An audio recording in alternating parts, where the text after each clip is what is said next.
The night before our 17th wedding attempt, my mafia husband, Raphael Holloway, looks at me and promises an uninterrupted wedding. He solemnly swears, "Gianna, I promise you." I told Natalia that even if the sky falls, she'll deal with it alone. I am 5 months pregnant by then. After 3 years of dating and 5 months carrying his child, we've never managed to make it down the aisle because he's cancelled the past 16 weddings. Every single time, it's for his sworn sister, Natalia Sullivan. The first time, she claims she has a fever. I spend the whole night at the hospital, still in my wedding dress, just to find out she has a mild cold. The second time, she claims her chest hurts. Raphael abandons me mid-wedding and rushes to her side, while she's out laughing over afternoon tea with friends. The third time, she cries for fear of thunder. He bolts mid-vows and leaves me alone in a hall full of staring guests. But everything's different now. 3 days ago, a letter arrived from Northern Silenzio. My father, the Don of the Rossetti family, has finally summoned me home. If Raphael walks away for Natalia one more time, I'll leave for good. This was the 17th wedding with my fiancé, Raphael Holloway. For every one of the previous 16, he'd left me standing alone at the altar for his fragile sworn sister, Natalia Sullivan. I walked down the aisle holding his arm when the baby in my womb gave a sharp kick. Our baby's been waiting for this day, too, he whispered and squeezed my hand with a smile. When the priest began the vows, all eyes in the chapel turned toward us. That was when his phone rang with a call. It was from Natalia again. Raphael's expression went stone cold, and his grip tightened subconsciously. "Don't answer it, Raphael." My eyes were locked on him. A torn look swirled in his eyes as his thumb hovered over the decline button. Then, the call ended on its own. I was about to breathe out in relief when the second call arrived. "Gianna, maybe it's an emergency. She never calls this much," he muttered, trying to free his hand from my grasp, but I held on and reminded him. "Our baby is waiting to hear his father say I do." His eyes widened at the words, then he tore his hand free as if my touch burned him. "She's Antonio's only daughter." I wasn't surprised to hear that line again. Antonio Sullivan, his father's right-hand man, had died taking a bullet for him. Before his death, his final words, "Take care of Natalia," ruined my life. When Raphael checked his phone and read the text from the hospital, his voice cracked. "She took sleeping pills.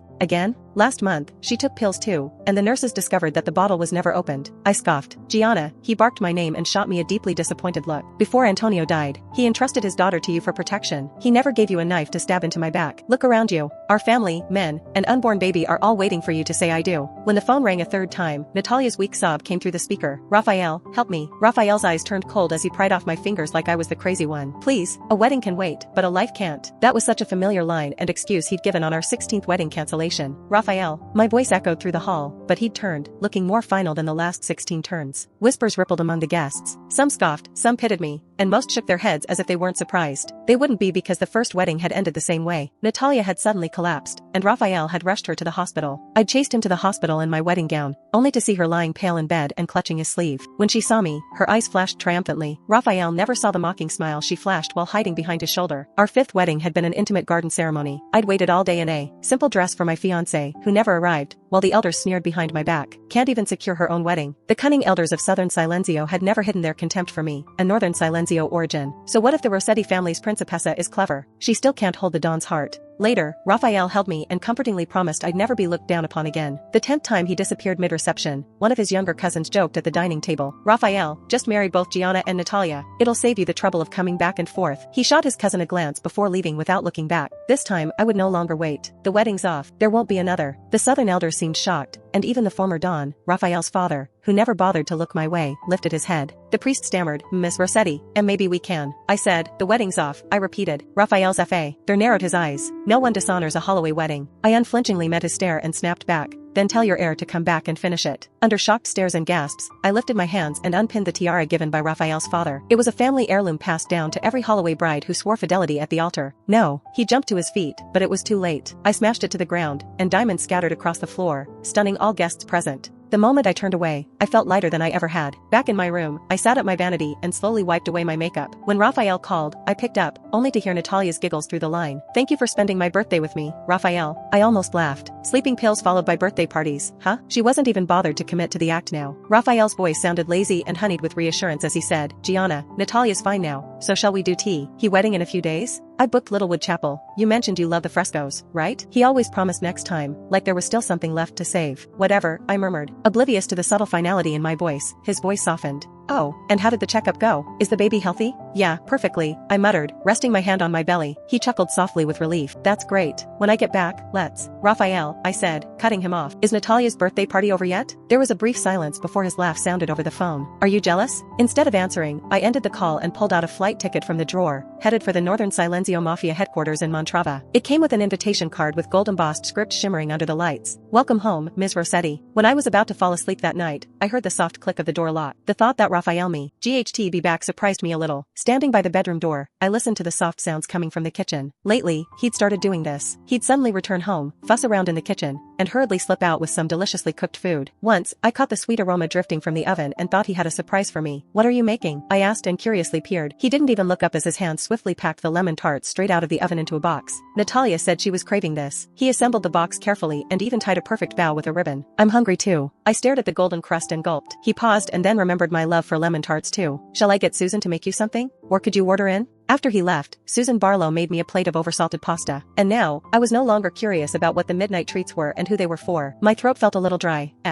I got up and headed to the kitchen to get a glass of water. In the kitchen, the air was heavy with the rich sweetness of coffee, cocoa, and mascarpone. He was making tiramisu. He layered biscuits, soaked them in a coffee liqueur mixture, spread the cream, and dusted cocoa powder on top. He was so focused that he didn't even notice me standing at the door until I fetched a glass. "Gianna?" He spun around and instinctively shielded the counter with his body. "Aren't you asleep yet?" "Just thirsty," I said flatly. "This?" He glanced at the tiramisu and panicked as if I might rush over and shove it into my mouth. "You can't eat this. There's coffee liqueur and raw egg in here. It's bad for the baby." Sensing his panic, I almost laughed. 3 months ago, when I had terrible morning sickness, he hadn't poured me so much as a glass of water. And now, he was fussing over Natalia's dessert. "Relax. I'm not interested in your sweets," I commented as I dried my hands. He opened his mouth to explain, but his phone rang with a call, and Natalia's name blinked on the screen. "Raphael, I think I have a fever." Her weak voice came through. Raphael's expression twisted with an annoyed frown on his brows, yet his gaze softened. "You took those random pills again, didn't you? Hang in there. I'm coming." After hanging up, he packed the tiramisu in a box with practiced ease. When tying the ribbon, he went the extra mile to fix the curve of the bow. "Do you remember tonight's supposed to be our wedding night?" I suddenly asked, my heart tight with the last shred of hope. "Don't start," he said without looking up. "It's Natalia's birthday, and someone has to keep her company. This is the 17th time." I could hear a tremor in my voice. He finally looked up at me with the same tired conflict in his eyes. "Please, Gianna, you know Antonio asked you to protect her." I finished for him and smiled. "Go. Don't keep her waiting."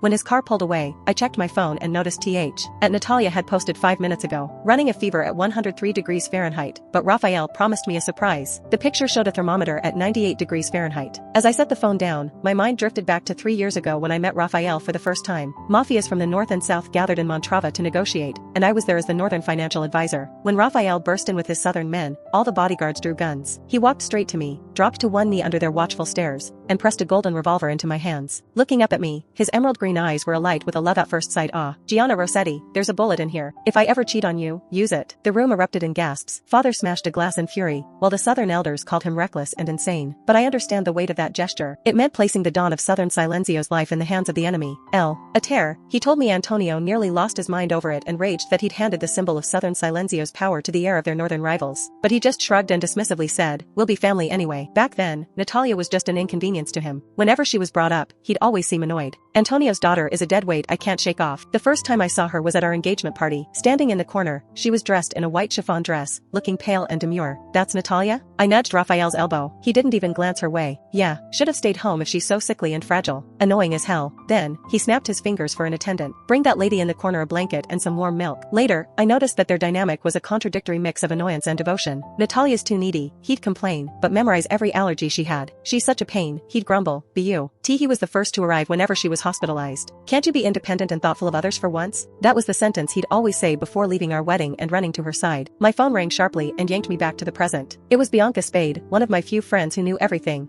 and the principessa of a family in the north. Her voice was sharp with rage. "Gianna, did you see that bitch's new post? Why is Raphael there when you're having your wedding today? Has he gone off to that sick bitch's birthday when he's supposed to be with you for your wedding night? And he made tiramisu for her. Did he ever make you anything?" I stayed silent and could feel my fingers go cold. "Gianna, say something. Don't tell me you let it slide again." Bianca panicked. "There's no wedding night, Bianca. The wedding's off," I calmly announced. The line went dead for 2 seconds as if Bianca's legendary temper was plugged. Then, a sharp inhale followed.